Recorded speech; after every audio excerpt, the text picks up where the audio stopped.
E aí pessoal, eu me chamo Rafael e hoje estou de volta aqui para falar sobre um dataset, né, sobre o nosso trabalho proposto, na verdade, de um dataset que a gente pegou no Kaggle, falando um pouco mais sobre classificação de indivíduos com obesidade. E aí a ideia é justamente a gente elaborar algumas formas, implementar, né, alguns códigos utilizando tecnologia de LLM. O nosso desafio é desenvolver um modelo capaz de classificar o nível de obesidade de um indivíduo através de informações básicas, como por exemplo a idade dele, os hábitos alimentares, atividade física e outros fatores, né, outras variáveis, beleza? Como eu falei, o conjunto de dados escolhido foi um dataset Kaggle, né, cujo nome em inglês, por favor, não repare no meu inglês, Obesity Prediction Dataset, que é basicamente uma base de dados disponíveis, né, onde a gente consegue ter informações de registros de indivíduos, como por exemplo, como eu falei, a idade, qual é o seu gênero, né, frequência de atividade física desse indivíduo, consumo de água, hábitos alimentares e até mesmo estilo de vida, né? Como vivem, né? O que comem, o que fazem. A variável, né, que a gente quer prever, na verdade, é o nível de obesidade, que ele pode estar classificado como, por exemplo, peso normal, sobrepeso ou diferentes graus de obesidade. Então, para que a gente implemente essa tecnologia de LLM de uma forma mais assertiva, vamos fazer o seguinte, né? A ideia é justamente a gente transformar cada linha em um texto descritivo. Aí você me pergunta, por que eu devo fazer isso, né?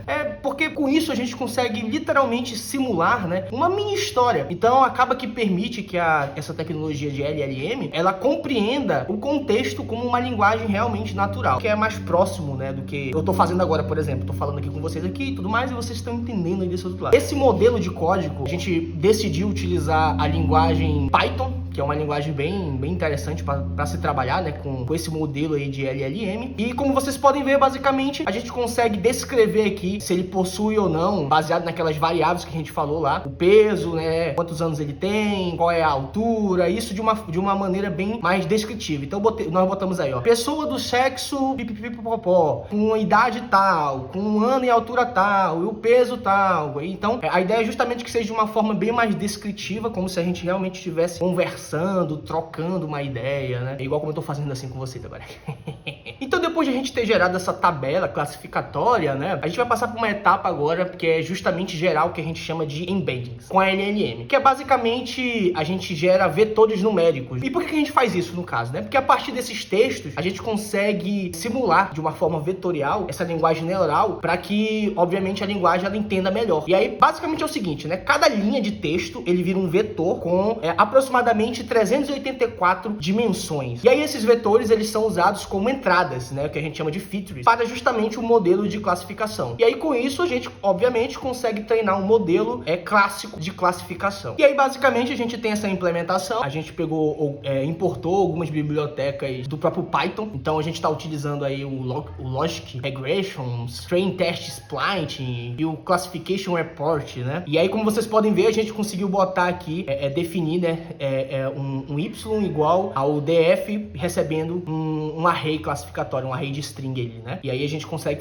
simular essas paradas aí. E aí você me pergunta, né? Porra, beleza, um código bonito desse, né? Mas, pô, o que de fato isso faz, né? O que vocês estão fazendo aí? E aí que vão entrar, porque eu vou explicar de uma forma bem bacana, eu espero, pelo menos, né? Basicamente, o que a gente fez? A gente dividiu os dados em treino/teste. Por que isso, né? Porque a gente quer justamente estratificar a melhor proporção dessas classes, né? Então, basicamente ficou dividido entre 75% de treino e 25% para teste. E aí, com isso, a gente consegue fazer um treinamento de regressão logística com os embeds como entrada. Então, lembra lá da tabela? A gente pegou, fez uma definição de tabela com descritivo, com todas as palavras que foram digitadas. A gente converte isso para embeddings, né? E aí ele, obviamente, vira essas entradas, né?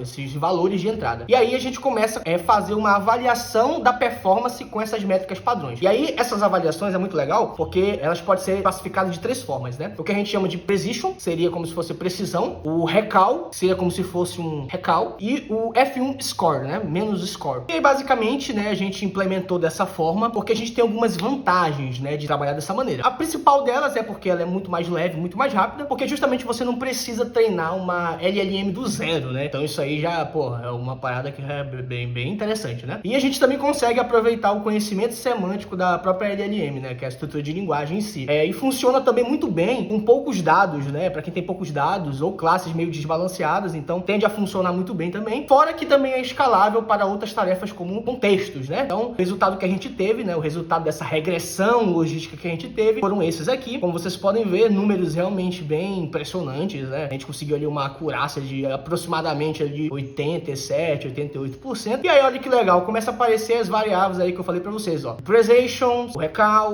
o F1 Score e o Supporting, cada um deles com números bem dinâmicos aí, números bem legais, né? E aí, agora falando um pouco sobre essas metas, né? De precisão, de sensibilidade, né? Que a gente falou de recal, né? F1 Score e o do próprio suporte. A precisão, basicamente, ela nos permite, né? Dado esses casos, previsibilidade dessas classes, quantos delas realmente estavam corretas. E aí isso é muito interessante e importante, porque ele evita o famoso FP. Assim como também o recal, né? A sensibilidade dos casos reais daquela classe, né? Quantos foram realmente corretamente identificados. E aí, obviamente, evitando o famoso FN. O F1 Score, por exemplo, basicamente a média harmônica entre a precision e o recal, né? A precisão e a sensibilidade, né? Ideal para quando você quer fazer uma comparação de equilíbrio. E, não menos importante, o próprio suporte seria basicamente o número real de amostras dessa classe no conjunto de avaliação. E aí que agora a gente entra na famosa validação cruzada. E aí você me pergunta, o que é validação cruzada? E aí eu vou lhe dizer, eu vou lhe mostrar, na verdade, como é que funciona esse negócio aqui. A validação cruzada, vamos pegar um exemplo aí. Vamos dizer que a nossa validação cruzada equivale a 5, né? Igual a 5. A gente pega, a gente divide esses dados em 5 blocos, que a gente chama de folders, né? E aí o modelo, ele é treinado 5 vezes, basicamente isso. Só que aí, obviamente, sempre tem aquela regrinha lá de a gente ter o treinamento e tudo mais, o teste. Então, ele usa 4 blocos para treino e um para teste, né? E aí no final a gente consegue tirar uma média de acurácia, né? Ou até outras métricas também. Então é fundamental e é muito importante que a gente faça a validação cruzada, né? E aí, como vocês podem ver, no nosso resultado final, a nossa validação cruzada deu aí uma acurácia, né, por fold de uma média, né, de 0,85 a 90 ali, né? Mais ou menos ali, girando em torno disso aí. Uma acurácia média ali de 0,89, um desvio padrão de 0,0301. O resultado que a gente conseguiu chegar.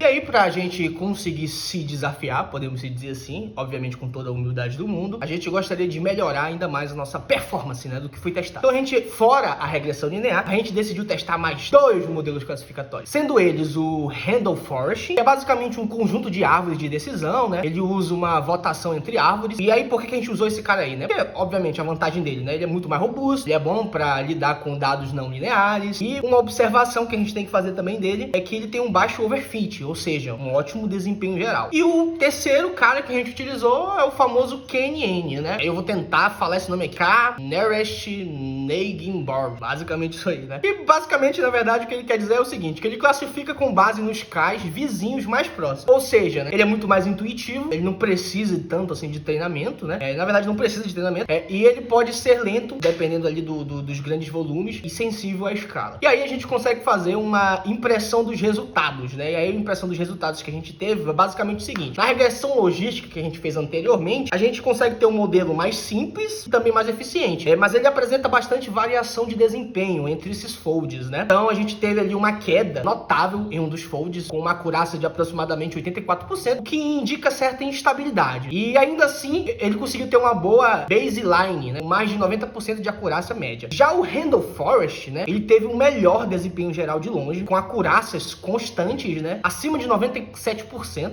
em quase todos os folds, né? Ele teve uma baixa variabilidade, logicamente um modelo mais estável, um modelo mais confiável. Ele foi também uma excelente escolha como modelo final, justamente foi o modelo que a gente escolheu, e ele teve ali uma acurácia realmente muito boa, né? E por último, e não menos importante, o nosso KNN, né? Que também teve um desempenho bem alto, né? Um pouquinho mais de oscilação do que o Randall Forest, né? Ele teve uma queda no primeiro fold de aproximadamente menos 88% ali, né? O que acabou impactando no resultado geral, e ele pode ser mais sensível à distribuição desses dados, como já é de se esperar do próprio KNN, né? E aí o nosso gráfico geral basicamente ficou dessa forma aqui, com a regressão logística, com o Randall Forest e com o KNN, né? E aí, falando um pouco sobre o gráfico, a gente obviamente tem um plano, quase um plano cartesiano ali, né? Um eixo X e um eixo Y, onde o eixo X, obviamente, ele tá com os 3 modelos testados, regressão logística, o Randall Forest e o KNN, né? E o eixo Y, ele fica a acurácia que a gente conseguiu obter em cada fold da validação cruzada, né? Então ele ficou entre os valores valores de 0.84 a 0.99, né? E aí cada caixa dessa, ela representa a distribuição das acurácias nos 5 folds de cada modelo. Então a gente tem aí,